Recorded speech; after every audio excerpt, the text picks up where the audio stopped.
Hi guys, ఈరోజు మనం అజయ్ దేవగన్ హీరోగా నటించిన రైడ్ 2 మూవీ రివ్యూ గురించి మాట్లాడుకుందాం ఫ్రెండ్స్.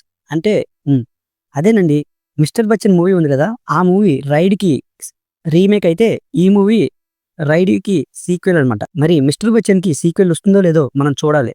సరే ఫ్రెండ్స్, ఇక బేసిక్ స్టోరీ లైన్ విషయానికి వస్తే, భోజ్ అనే ప్రాంతంలో ప్రజలచే దేవుడిగా పూజింపబడుతున్న ధనబలం అర్ధబలం ఉన్న దాదాబాయ్ అనే పొలిటీషియన్ ఇంటికి రైడ్కి వెళ్తాడు అజయ్ దేవగన్. అక్కడికి వెళ్ళిన తర్వాత అసలు దాదాబాయ్ అండర్లో ఎటువంటి మాఫియా నడుస్తుంది, అతని ఇన్స్టిట్యూట్ లో ఎటువంటి కుంభకోణాలు జరుగుతున్నాయి, అతని ఎంతటి అవినీతిపరుడు అనే రుజువు చేయాలనే ప్రయత్నం అజయ్ దేవగన్ చేస్తుంటాడు. అజయ్ దేవగన్ చేసిన రైడ్ కి ఎటువంటి అడ్డంకులు వచ్చాయి, దానికోసం పోలీసులైనా రాజకీయ నాయకులైనా ఎటువంటి అడ్డంకులు పడ్డారు, మరియు అతని ఫ్యామిలీలో ఎటువంటి ఒత్తిళ్లు గురువు కాబడ్డాయి, ఇలాంటివన్నీ చాలా ఇంట్రెస్టింగ్ గా నరేట్ చేసిన మూవీయే ఈ రైడ్ 2 ఫ్రెండ్స్. రైడ్ మూవీ మీరు చూస్తుంటే ఈ మూవీ కూడా మీకు నచ్చుతుంది. హీరో క్యారెక్టరైజేషన్ కన్నా ఈ విలన్ క్యారెక్టరైజేషన్ ఎప్పుడైతే మంచి ఇంపాక్ట్ ఉంటుందో అలాంటి మూవీస్ నచ్చే వాళ్ళకి ఈ మూవీ ఖచ్చితంగా నచ్చుతుంది. ఎందుకంటే రితేష్ దేశ్ముఖ్ గారు చాలా మెచ్యూర్ గా విలన్ రోల్ ని పోషించారని చెప్పుకోవచ్చు. ప్లస్ పాయింట్స్ విషయానికి వస్తే, ఈ మూవీలో విలన్ క్యారెక్టర్ ప్లే చేసిన రితేష్ దేశ్ముఖ్ గారు, అదే జెనిలియా వాళ్ళ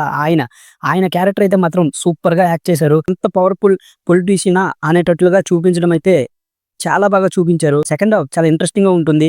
మంచి సినిమాటోగ్రఫీ ఉంది. కాకపోతే అక్కడక్కడ ఈ సెట్స్ అని కూడా తెలుసుకోయేటట్లుగా డిజైన్ చేశారు. నెగిటివ్స్ విషయానికి వస్తే, సీక్వెల్ అయినప్పటికీ ఫస్ట్ హాఫ్ కొంచెం స్లోగా సాగుతుంది. స్టోరీలో కొద్దనం లేదు, కానీ స్క్రీన్ ప్లే పరంగా మనల్ని మెప్పిస్తుంది ఈ మూవీ. మ్యూజిక్ అయితే మాత్రం అంత ఇంప్రెసివ్ గా లేదు అనిపించింది. ఉన్న 3 సాంగ్స్ అయినా వాటి మీద ఇంకొంచెం కాన్సన్ట్రేషన్ పెట్టుంటే బాగుంది అనిపించింది. ఓకే ఫ్రెండ్స్, ఈ మూవీకి నేను ఇచ్చే రేటింగ్ 2.75 అవుట్ ఆఫ్ ఫ్రెండ్స్. మీరు కనుక ఇప్పటివరకు ఈ ఛానల్ని సబ్స్క్రైబ్ చేసుకోకపోతే సబ్స్క్రైబ్ చేసుకోండి. Thank you.